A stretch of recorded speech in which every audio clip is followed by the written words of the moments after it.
Hey guys, in this video I am going to do just a update on the Pi network, what's happening with it. They had a February update, and I'm just going to talk a little bit about it. Now, if you don't know what Pi network is, it's a cryptocurrency that is being mined currently on your phone.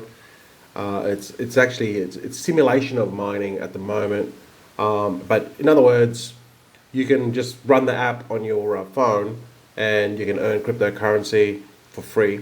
And those actual, what they call Pi coins, are going to be worth something. Now, there's a lot of people messaging me saying, well, where can I sell them? Where can I sell them? What are they worth? Well, they're not worth anything at the moment because they're still building the network. You got to understand that how these cryptocurrencies work and how these ecosystems work is the value is generated through the ecosystem. So the larger that this network gets, the more people that transact and use the actual coin, then essentially it gives value to the actual network. Think of it like Facebook. Like when Facebook first started and it only had 100,000 users, there weren't many people using it. But now Facebook has 2 billion users, right? That audience is worth something. The data on that audience is sold to people, advertising companies, and then they can use that data to sell their products and services. So the bigger than that Facebook got, the more valuable it became. Same with Pi Network. The bigger the network gets, then the more valuable it'll be in the long run. Right now there's 3.5 million users. Okay, so you can't sell the actual coin at the moment. You understand that once it gets bigger and bigger, it's going to be worth something in the future, right? So they said that they want to actually have it on an exchange this year. All right. So this project started last year, like mid last year. I think I can't remember the exact date, but it was something like mid 2019 or something, maybe earlier. And I've been mining Pi on my phone for a while. So if you want to get the actual coin, I would recommend that you just mine it straight away because it doesn't cost you anything. It'll just run seamlessly in the back of your background of your app, just like any other app on your mobile phone. But you do need a referral code, all right? So it's just one tier referral to activate the actual app, okay? So if you just go to Pi Network, if you just go to minepi.com and just click on download app here, and you can get it from Google Play or Apple Store. Now you need a code because it'll prompt you. Just use my code. It's NGGAVIN, one word, NGGAVIN. Just put that in, and it'll then activate the app. Okay. Then every 24 hours, you just need to click on the app to just keep on refreshing to restart it, because every 24 hours it stops. Then just click into it once a day, click on mine, and then it'll start again. Very simple, very easy. You're earning cryptocurrency every day. So let's just get to the update. So here they're just talking about the in-app transfer pilot findings. So they had 300 people basically the beta test the actual coins into like a pilot program that they had. So let's just go and watch this video here. Hi, Pioneers. Hey, Pioneers. The core team here to give you an update on the in-app transfer pilot. Over the last 3 months, a group of around 300 pioneers have been participating in our pilot for in-app transfer. The purpose of the in-app transfer pilot is to help us bootstrap Pi's peer-to-peer economy. First, the pilot should help us identify what pioneers are willing to offer in exchange for Pi, as well as what pioneers want to buy with Pi. Now, understanding the supply and demand. So what they did was they tested the initial people that were in the pilot program, and some of them started transacting with certain things with their Pi. Okay, so you can't actually sell the Pi for money, all right, but you can kind of like barter, okay, at the moment, because they don't have an official exchange and all that sort of stuff. There's no fiat exchange. There's no even other cryptocurrency exchange. Okay, so you can't sell your Pi for like Bitcoin or anything. Okay, none of that exists at the moment, and it's against terms and conditions to actually say to your friend, hey, give me $10 and I'll give you 10 pi. Okay, it's illegal. You can't do that at the moment. It's against their terms and conditions. And for goods and services in our economy is a key step to building a healthy market for pi. And in addition to building the market, the pilot is also designed to help us understand what could go wrong. That way we can avoid potential abuses of pi in our community in the future. By actually understanding the supply and demand, obviously the actual total pi crypto in the actual, how many coins they have is also very important. If they have 100 billion coins, it's not going to be really worth a lot of people unless there's a lot of people using it. But if there's only like a billion coins, then there's less supply, which means if they can increase the demand and a lot of people are using it and there's a limited supply or a finite supply, or the supply diminishes over time, which is a lot of cryptos have what they call a burn process, that diminishes the supply, which increases the value, if they can keep up the demand of actual crypto coin transactions, in the world, okay, or within their ecosystem. Pi members were selected based on community recommendations as well as their previous contributions to Pi ecosystem. To prevent Pi mined by bots and bad actors from transferring to real pioneers, we require members of the pilot to perform identity verification, also known as the KYC. Additionally, the terms of the pilot forbade any transactions that involved fiat currency. So there's obviously people that will abuse the actual project. That happens with everything. People are just, they don't want to wait. They want to just get their coins. They want to sell it, blah, blah, blah, blah, blah. And they're what they call bad actors, okay? So to overcome this, there's actual people that actually just set up 100 mobile phones and started mining it using fake names, okay? I saw photos of this stuff. It's crazy.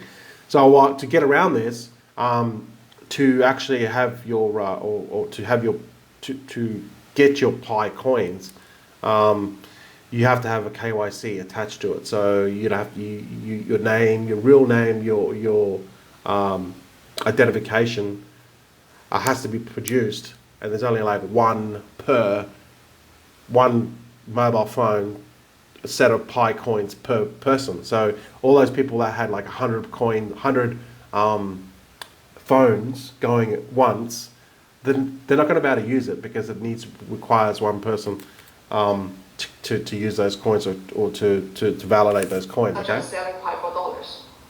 Now, as expected, the pilot has shown both very promising and some challenging signs. On the promising side of things, there have been transactions that show that pioneers have a lot of very interesting goods and services to offer for Pi. So for one example, there's a pioneer in our community who's a beekeeper, and he sold this collection of honey to another pioneer for 18 Pi, including shipping. Another transaction, a pioneer traded this digital camera for about 65 Pi. Also, we had one pioneer trade these special edition Nike Jordans for an undisclosed amount of Pi. And finally, another pioneer traded a children's scooter for about 3.5 Pi.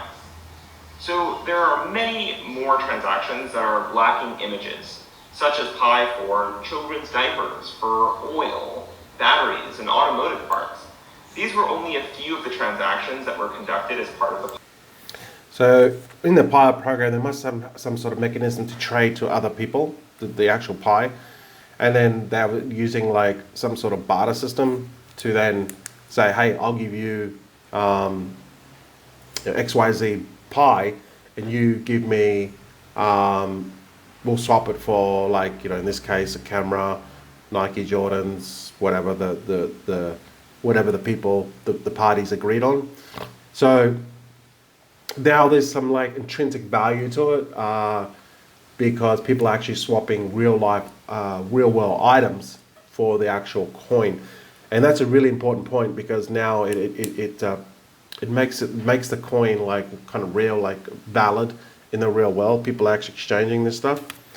So that's why I highly recommend you just get the coin get the app and just download it, because you don't know what they're worth. Like someone might give you, you might mine 1,000 Pi coins, all right, and someone might say, look, you know what, I'm willing to give you, say, I don't know, an iPhone, an old iPhone, maybe like an iPhone 5 or something, for 1,000 Pi coins, and that phone might be worth like $100 or $150 or whatever it's worth. Like, you're still getting a phone for 1,000 Pi coins, which you mine for free. All right. I'm just using that as an example. I'm not saying that would happen, but you get the point, right? Pilot.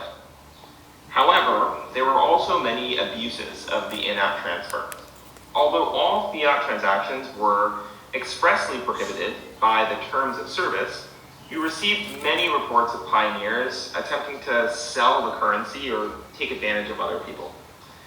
For example, some accounts made thousands of small transfers of Pi just within a couple days. And these transactions don't seem to be linked to any types of real goods and services and are indicative of an attempted sale.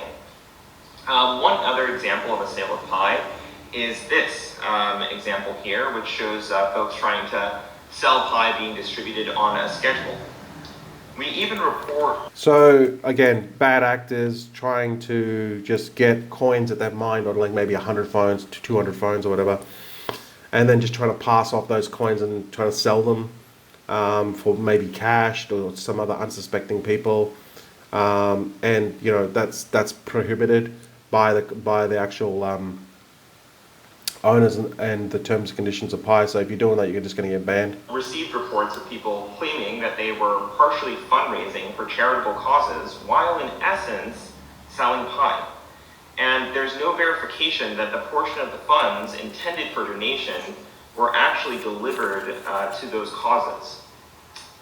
All of these reports ultimately fuel additional bad behavior when organizations and institutions can then claim that they have Pi to sell, such as in these unauthorized offerings of Pi.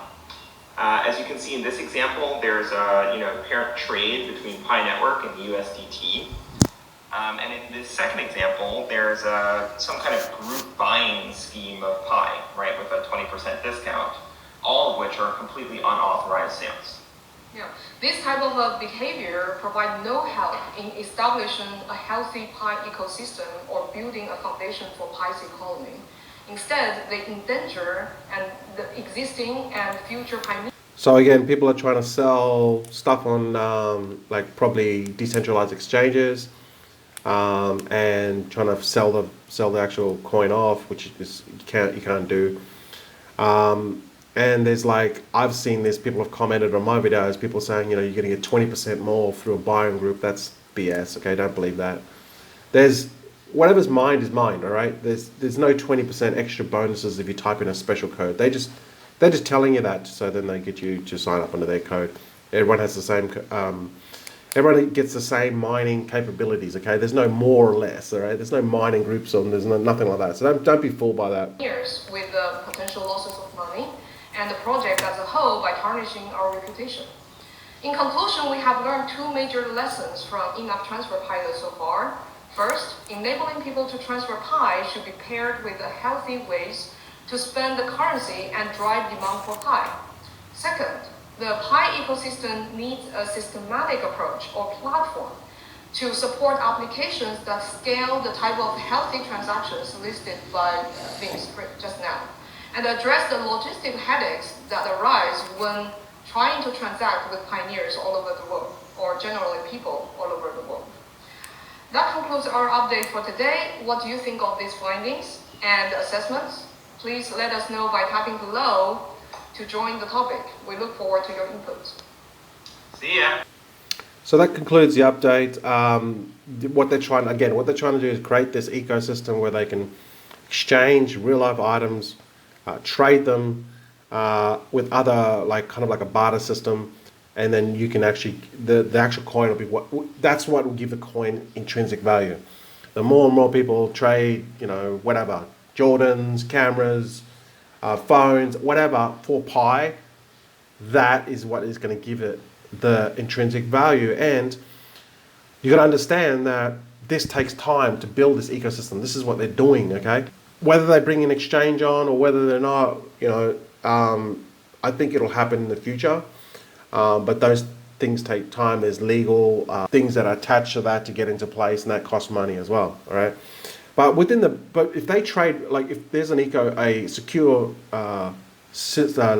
ecosystem within their own Pi network, where people not exchange for fiat but for tangible things, that is what's really going to give this project a boost. Now, there is one thing I want to say, like they don't do many updates. They should do more updates for the community, and I think that would help boost the engagement, because I mean they don't do updates for like 1 or 2 months or 3 months, and people don't know what's going on, because there's a lot of people that like they read the app but they don't actually engage into like there's groups that they have that you can engage in. So if they have more updates which appear on the actual interface of the app, they would greatly increase the engagement of people, and people would get excited about it. That's one thing that I think they're the more tech geeks. They're not marketers. They don't understand the power of social media and engagement. At the moment, there's 3.5 million users, and it is growing by the day. Like as you can see there, I've got 19,437 Pi, and throughout this video, I just showed you that's a screenshot of my phone, and it's earning like continuously 24/7. I've got 46 people that are mining, and I've got 198 people that have used that have installed the app. I don't know why people are sleeping on this, but anyway, it is what it is. And I'm mining 4.91 Pi per hour. Okay, so that's what that means. Now, every time that there's a new update, the mining capability goes down. So that's kind of like their way of governing the mining. Which makes sense, because if they just keep the mining capabilities every hour at the same for the whole length of the project, then it's not going to work. They need to decrease the mining, so then it makes the coin more rare, and it's just a bit like Bitcoin, right? Bitcoin has a halving every 4 years. This is like every time they reach 10, I think the next one's at 10 million.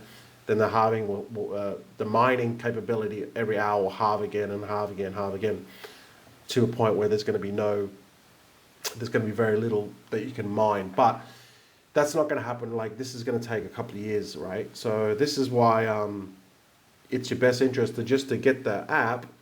It's absolutely free, all right, and just mine it. Who knows what's going to happen to this project? You got to be patient with it. And let's just say in another year's time they reach like 50 million people using the app. They bring an exchange on, or people are now bartering for Pi, exchanging it for real life things. Who knows what the actual value of the actual coin could be worth? It could be worth a lot of money. And you think back and go, well, I could have mined this for free. Cost you nothing, right? This is what makes me kind of chuckle. This costs nothing. So if you want to do that, just go to Pi Network, find it on your Google phone. Just go to minepi.com, go and click on Google Play or Apple Store, get the app, and then just use my referral code NGGAVIN, one word, NGGAVIN, and then just download the app.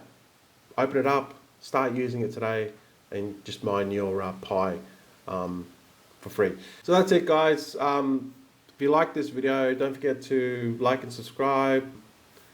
Leave a comment if you have any questions, and also if you want to leave your referral code for your Pi network, feel free to comment below and leave your referral code below as well. All right. So thanks for watching, guys, and I'll see you in the next video. Catch you later.